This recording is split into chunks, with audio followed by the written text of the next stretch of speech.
evening, everyone. This is Erin O'Toole, leader of the Conservative Party of Canada. I'm pleased to welcome you to our telephone town hall tonight, and we're also live on Facebook and YouTube. Tonight I'm talking with people across Nova Scotia about the path to recovery and how Canada's Conservatives will secure the future. First, I want to congratulate my friend Premier Tim Houston and the entire Nova Scotia PC party for their exciting victory in the provincial election last week. I got my political start with the Nova Scotia PCs, and I was so proud of the political family. I hope we get the opportunity to work toward our shared goals and priorities for Nova Scotians. Tonight, ladies and gentlemen, you'll have the chance to ask me any question in this election, and particularly any question about Canada's recovery plan. Our plan to get the economy back on track in Nova Scotia and from one side of the country to the other. If you have any question for me, please press *3 right now.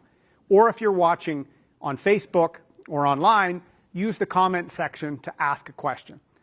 I want to be very clear.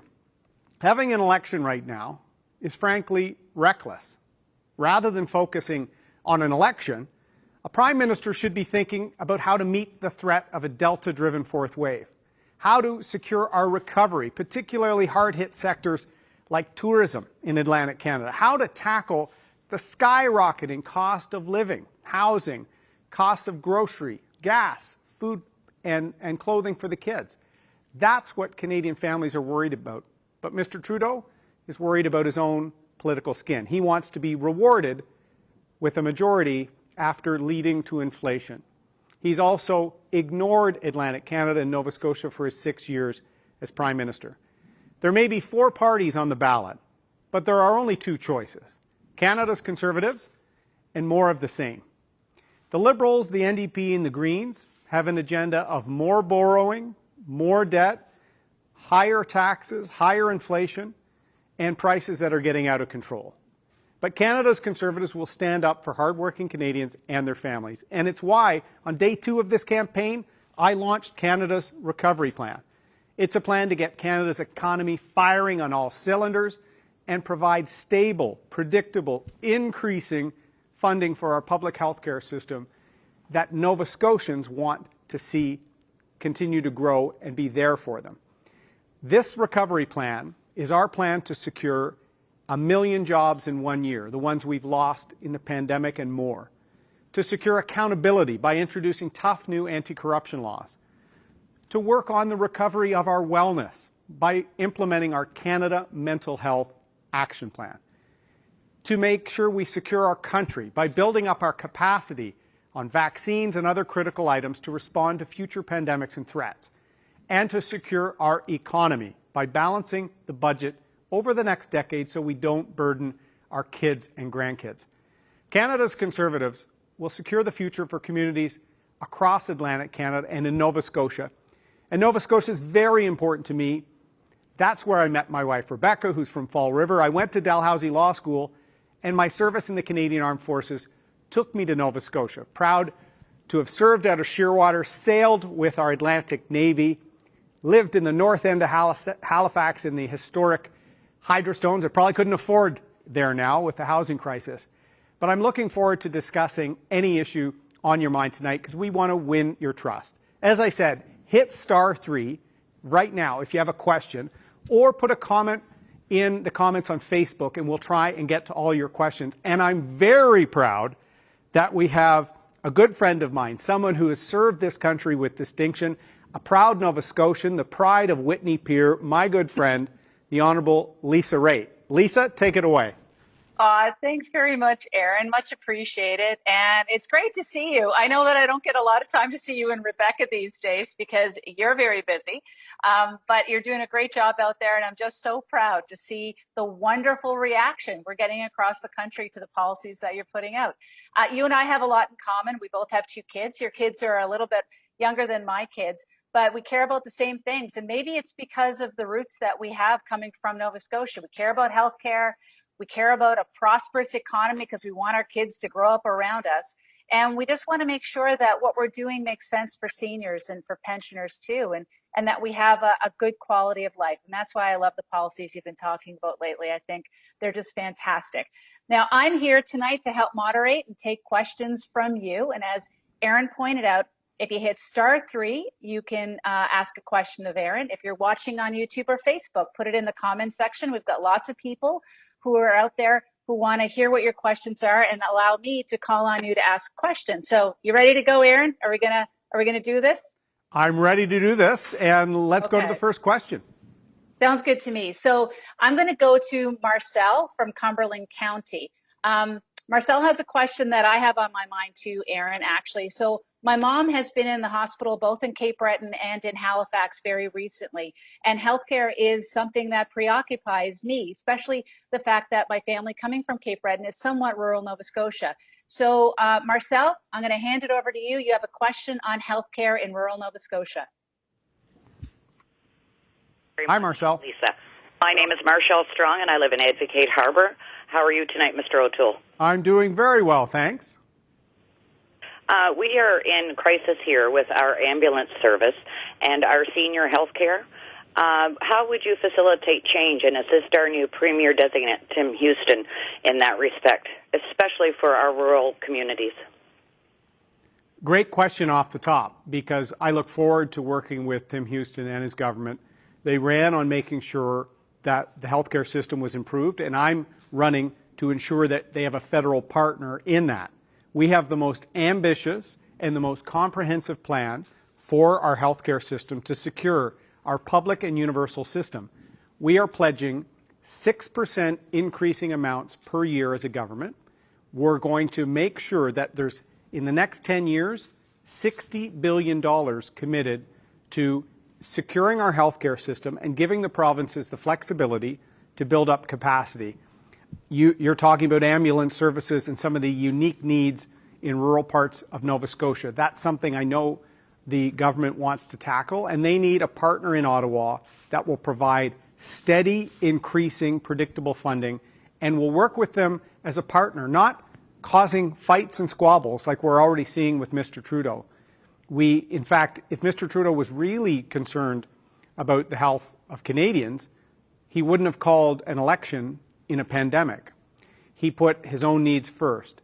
What we're doing in addition to that increasing 6% per year is I've also announced some very important measures. Just yesterday, my wife Rebecca and I announced our Canada National Mental Health Action Plan.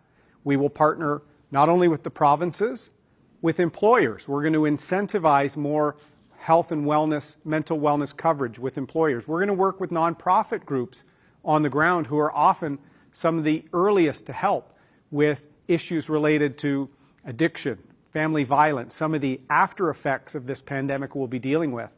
And we launched a very ambitious program to tackle addiction as a healthcare crisis. 1,000 new treatment beds, 50 community centers, in addition to what we're already committing in terms of steady, decade-long funding for our healthcare system. It's important in Nova Scotia, it's important in all parts of the country, and the provinces need a federal partner. Our plan is much more ambitious than Mr. Trudeau's, and we will make sure that healthcare improves in Nova Scotia. Thank you, Marcel. Thank you very much, Erin. We're going to go now to Karen. Karen, I'm going to open up your line, and you have a question about a particular part of Nova Scotia, which I have near and dear to me, on seniors. Go ahead, Karen. Yes, I'm concerned about the seniors, as I am. I'm a senior. I'm 75 years old. And I'm concerned about the high taxes here. And like I said, if anything happens to my husband, I definitely will have to sell my home and go into a seniors complex. So I'm concerned about the high taxes here, and I'm also concerned about the health system here and doctors. That's my main concern. Thanks very much, at the moment, right now. Well, thank you, Karen. Thanks for being one of the thousands of Nova Scotians to join us for this town hall tonight. Seniors built this country, and they deserve respect. They deserve dignity in retirement. And the inflation we're seeing, that just last week Mr. Trudeau said he's not as concerned with monetary policy and inflation because he doesn't think it impacts families. Well, seniors on fixed income are impacted when gas goes up, when costs go up for groceries, because pensions aren't going up to keep pace. So we're going to tackle the cost of living crisis. In fact, we're going to start, if we win this election, in December, we're going to have a GST holiday for the month.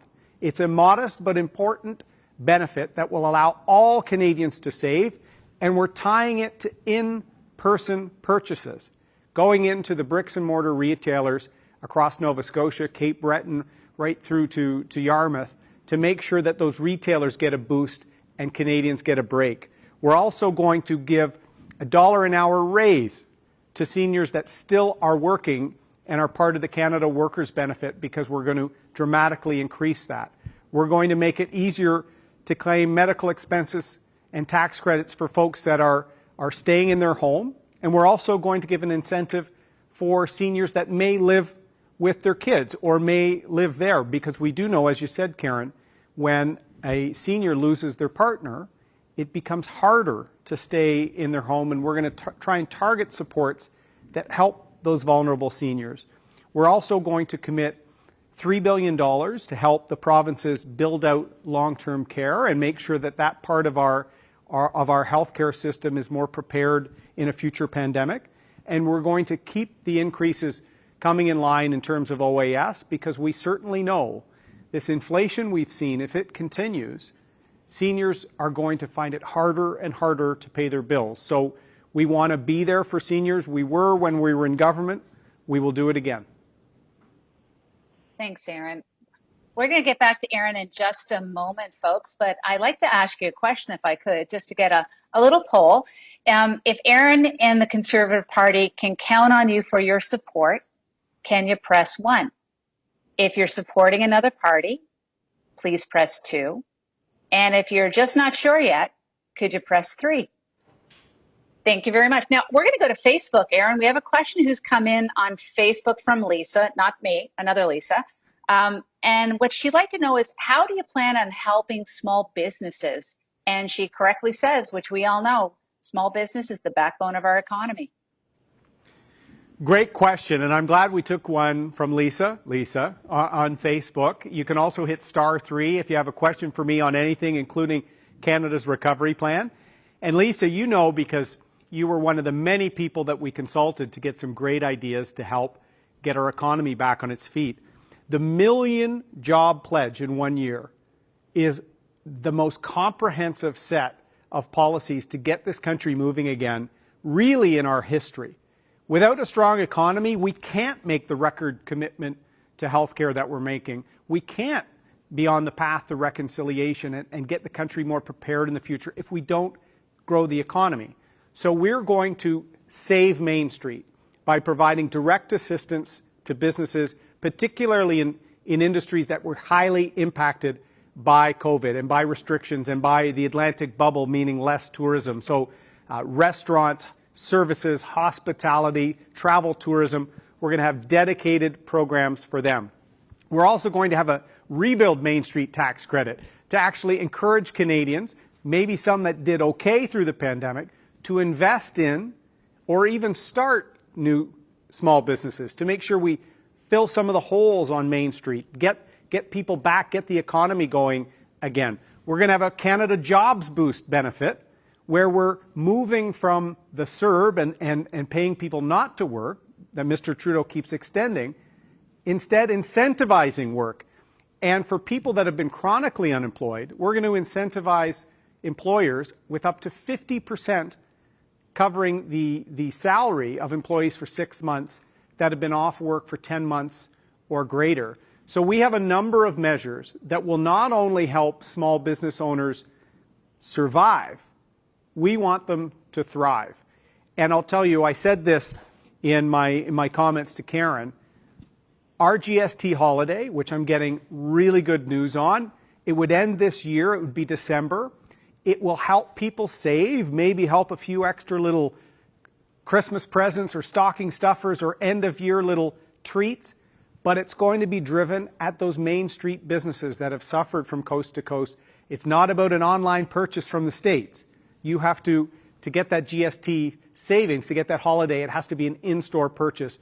So I'll tell you, we're hearing great feedback from small business organizations, chambers of commerce. Canada's recovery plan is exactly what our economy needs in Nova Scotia and all parts of this great country. So Erin, if I'm just going to jump in here, one of the things that I found in the last couple of years is programs are fine, but you're only as good as your local member of parliament, especially when you have a local member of parliament who cares about the community, is involved in the community. Can you tell us a little bit about the candidates that you have here in Nova Scotia and why they're going to be so great for the community and how they'll be there to help small businesses navigate somewhat difficult circumstances? I'm glad you asked that, because I probably should have mentioned that right off the top for the question on healthcare for someone from Cumberland County, because you know who we have in Cumberland, Colchester, Lisa? Dr. Stephen Ellis, who is from Bible Hill. He's been a local physician. He told me he only stepped up to run when he found a replacement for himself so that he wasn't leaving his community hanging. That is the type of character we need. Yeah. We also hit it off because he served in the military. We knew people in common. He was the COVID lead for his part of the province. That's the type of team we want. Eddie Orrell in Sydney, Victoria, a good friend for many years, a great advocate for veterans when I was Veterans Minister. And Fiona McLeod is going to be terrific. She knows how to navigate. Ottawa knows how to advocate and get things done. She's in Cape Breton, Canso. Mark Parent in Kings Hant, someone with great experience outside of politics and in politics. I met him back when I was in the Nova Scotia PCs as a volunteer. He served in the Ham governments and those governments of the time. He's back because he's worried about the country. Rick Perkins in South Shore, St. Margaret's, another person with great business experience and knows how to get things done. And of course, the chairman of our current Nova Scotia caucus, well, it's just him at the moment, but Chris D'Entremont, he needs more colleagues. Because I'll tell you, he was the first person to call out the fact that Bernadette Jordan had done nothing on the fisheries issue for years and waited until the situation was at a boiling point. She's from the area and had ignored the fishing issues, balancing the traditional fishery alongside Indigenous. Chris raised it with me constantly, and in my first conversation with Justin Trudeau on a range of issues, I raised it. And once again, the Liberals wait until things are literally on fire until they act. So this is a great team. We're talking to folks from these ridings tonight, so I'm glad you asked, Lisa. Ethical, experienced, ready to deliver on Canada's recovery plan. I know Chris D'Entremont's going to have a bigger caucus when we come back after the next election. Yeah, and a great representative for the Acadian community as well. Chris and Ann are just amazing. I'm going to let folks know how you can ask your own question instead of having me ask questions of Erin. You can press *3. You can leave a comment in Facebook, and that's the way that we can get your questions in to ask. But right now, I'm going to go to, well, since I am from Cape Breton, Erin, I see somebody from the CBRM has a question. His name is Frank. It's not my father, so don't worry about that. But Frank has a question about affordable housing. So, Frank, I'm going to open the line for you. Go ahead. Thank you. A recent study revealed that government regulations, adds 30% to the cost of construction. I suggest a different approach to what people are doing and say this. Contractors know how to build, electricians know how to wire, plumbers know how to run pipes.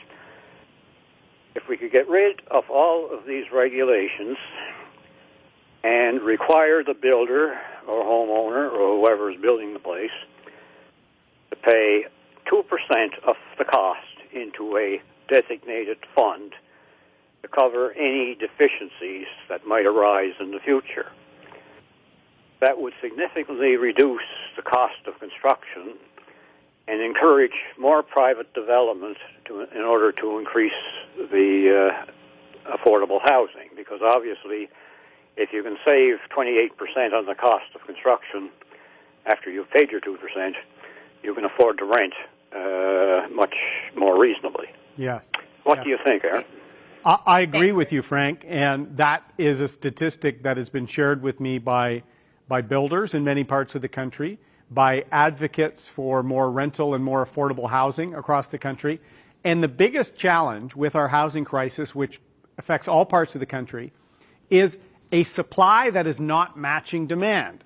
And so we have an accelerated program to build 1 million new units, homes in 3 years. And to do that, we've put serious policy up because 6 years of inaction by Mr. Trudeau has made it worse. The first thing we're going to do is tie some of these federal dollars, as you said, to get some of that complexity down that you're talking about that's delaying and adding to the cost of homes. We're going to actually tie transit money and some infrastructure investments to density requirements. We're also going to try and make sure that those investments federally are tied to faster output in terms of development. We have to get units built quickly. We're also going to put our money where our mouth is. On top of those investments, we're also going to free up 15% of the Crown, the federal government's land and holdings, to try and add to the supply ourselves. We're going to take a role. And perhaps most importantly, Frank, we're going to ban foreign non-resident purchasing of homes, which in some parts of the country has helped price local people out of the market.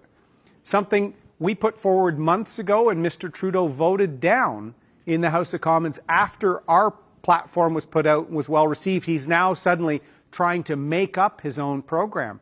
Why is that important? Because we have to make sure that we do everything we can do to keep costs down. And if foreign investment wants to come into our real estate market, we're going to restrict it to purpose-built rental housing because there's not enough rental housing, not enough affordable rental housing to meet the need as well. We're also going to look at mortgage terms to give more certainty to first-time home buyers, look at the mortgage qualification rules, a whole range of things, Frank. It's all in here.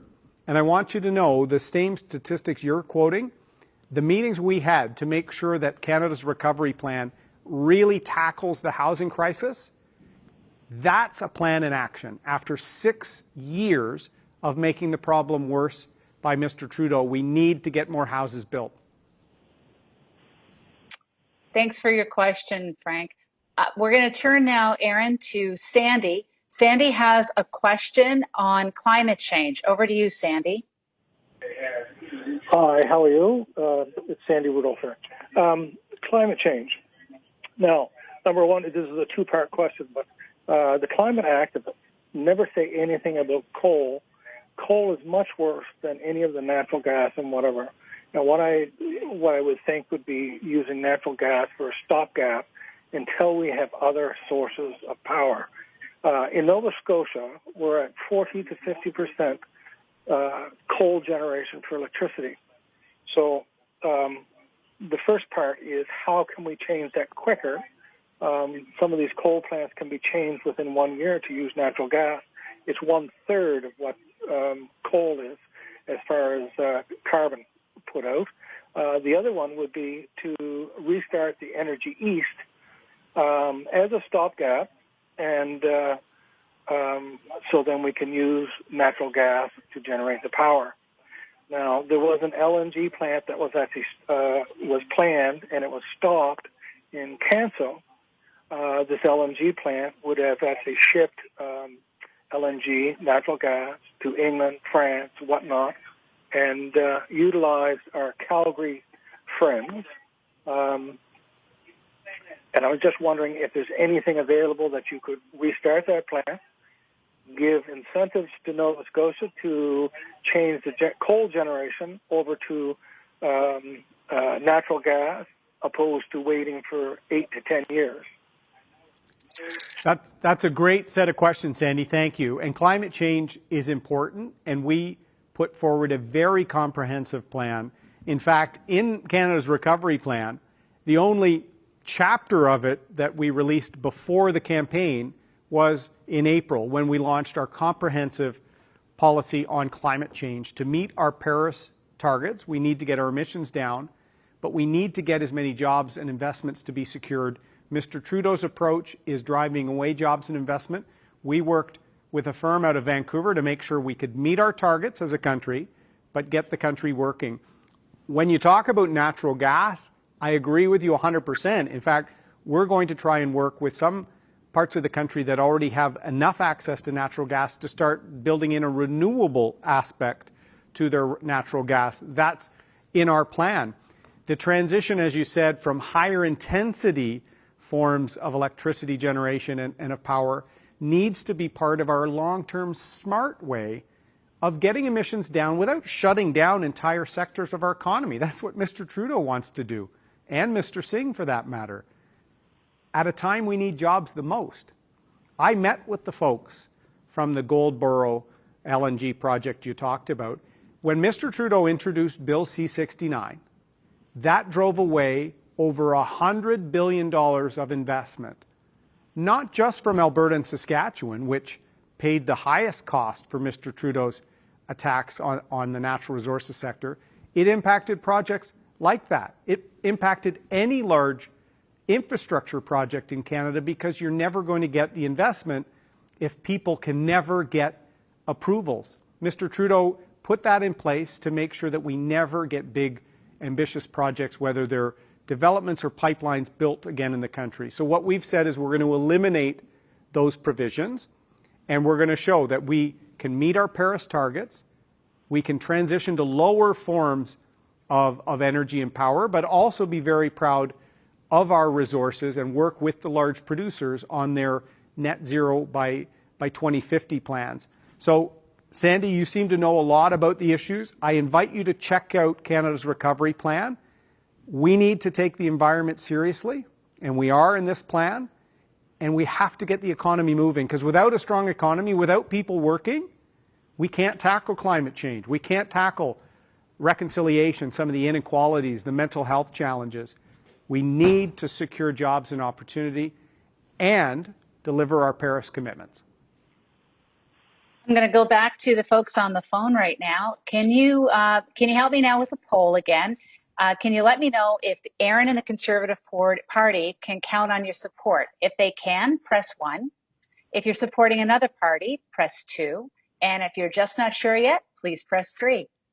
So, Erin, we have Janet on the line, and Janet is interested in something that has become very, well, obvious tonight, something that's very concerning to everybody in the country, and that has to do with access to high-speed internet. So, Janet, I'm going to open the line for you. Could you ask Erin your question, please? Hello? Hi, Janet. Hello. Hello? Hi. Hi. I'm asking about the high-speed internet because they came about 4 months ago and put the cable in, and we've heard nothing since. It's not even been connected up, and if kids have to rely on, again, studying from home, they can't do it. We have no high-speed internet. I agree with you, Janet. And this pandemic has exposed a lot of things in our country. And one of the things it exposed is the digital divide. The kids, the businesses, the families that can maintain some normalcy, school and work from home with that reliable high-speed connectivity, and those that can't. And Mr. Trudeau has 6 different agencies and departments looking at this one issue. We're going to accelerate delivery of high-speed connectivity across the country. We're going to commit funds and have a 2025 deadline. That's 5 years sooner than Mr. Trudeau is talking, because we're going to partner with the provinces, with the private sector, with Indigenous communities, and even municipalities in some parts of the country that are providing this resource. The government has a role to play, and we're going to make sure that we do it, because we have to make sure that access is there. And I'll tell you, this is an example. As Lisa said earlier, the great candidates we have running for Canada's Conservatives, the fact that over the last 6 years, Atlantic Canada has never had an Atlantic Canada Opportunities Minister from Atlantic Canada is an insult to the region. In fact, the first one was from Mississauga. The second one was from Montreal. So I guess he's slowly moving east, Lisa. But for small businesses, for entrepreneurs, they want to know that those opportunities are going to be understood by a minister who will fight for those opportunities. To think, in 2015, Mr. Trudeau had every seat in the region and took it for granted. The Conservatives will stand up for Atlantic Canada, and high-speed connectivity is one of these areas that we can help kickstart an economic recovery in all parts of the region. Erin, I have on the line a local farmer, and he has a question on labor. So if I could ask Herman, you can go ahead and ask your question. Yes, my question is, what are you going to do about, like, on the farms here, there's a shortage of labor. You can't get anybody. We have to depend to a great deal on offshore labor. Yet when the CERB program came into play, the extended unemployment insurance, local people just aren't showing up. In our area here, you can go any shop, everywhere's all help wanted, and we can't get them, or we can't encourage people to take these jobs because of the programs that are in place. And to me, it makes no sense to pay people in Canada to sit at home and bring in offshore labor for 4, 6, or 8 months to do the work that's got to be done. That's why a lot of us farmers, like we have a farm too, and we had to shut it down the 1st of January for the lack of help. You just can't do it. Yeah. Well, listen, Herman, I want to thank you for the question. I want you to know I hear that same concern from farming families, small business owners, from Vancouver Island to Newfoundland, Labrador. In fact, this has been one of the biggest things missing in the Trudeau government, you could say ethics and a whole range of things, is common sense. The first part of the pandemic, when the whole economy were worried about going into a tailspin, the Conservatives, we were there to help get the funds out the door, and we would improve the programs after we voted to get the money out the door to help people. The CERB, the wage subsidy, all of them. Took some time to improve some, like the rent programs. Others, the government listened quickly by increasing the wage subsidy, for example, to save more jobs. The one thing they didn't do, though, is as aspects of the pandemic changed, second wave, third wave, some sectors of the economy, record profits, and they were still getting government assistance. Help wanted signs, people with job opportunities, and they kept extending a blanket CERB for everyone not to work. They then extended all students to go on the CERB. We proposed accelerating the student summer job program, helping them work in small businesses, on farms, in any of the organizations trying to work throughout the pandemic. We could have even paid money towards the young people's tuition as well. So Mr. Trudeau has just kicked the can down the road, and now he's having an election in the midst of the pandemic, rather than putting forward a plan to get the country back working again. That's this plan, Canada's recovery plan, and we will do it. We will wind down the programs, accelerate hiring through the job boost and a number of other programs, help the targeted sectors, and then agriculture will always need seasonal workers. That's fundamental. In fact, I talked to farmers in all sectors that they wouldn't be able to get margin, they wouldn't be able to get the work without that reliable seasonal worker program. We will make sure that that is there because we need to make sure our farming families do well as well. But we have to get the country working again. So our plan is about jobs in all sectors, all regions, helping the highly impacted small businesses the most, and getting people back to work. That's why our fifth pillar to balance the budget over 10 years is 10 years, because up front we want to help people get back to work, provide for their family, build their community, and we want to help with health care and mental wellness. But we also have to get our overall finances back on track. So that's our plan, Herman, making sure we have a country that's working again, that's helping one another, and we really appreciate the farming families that kept that food security going throughout the pandemic. Yeah, thanks very much, Herman. Erin, we only have time for one more question, but for everybody who's on the line still, just to recap, we've talked tonight about healthcare, small business, labor issues, high-speed internet, seniors, affordable housing, and the great candidates that Erin has here in Nova Scotia. And just to quote somebody in the press this week, Erin gave an answer, a direct answer in every single case that you asked a question, which is quite rare in a politician, and he's showing you how much he knows and how ready he is to be our next prime minister here in Canada. But Erin, I would be remiss, I'm going to take the last question for myself, and I don't want to disappoint our audience, but drawing on your experience, having served Canada, drawing on your experience as the Minister of Vets, and seeing what's happening right now in Afghanistan, can you weigh in for us on what is happening? Because a lot of us are watching images come across our TV screens that are horrifying and very confusing. And, you know, I had a snarky comment, you'll forgive me for, but I thought to myself, I wish that the federal cabinet had spent more time on evacuating Afghanistan logistics as they had on the logistics of calling a federal election.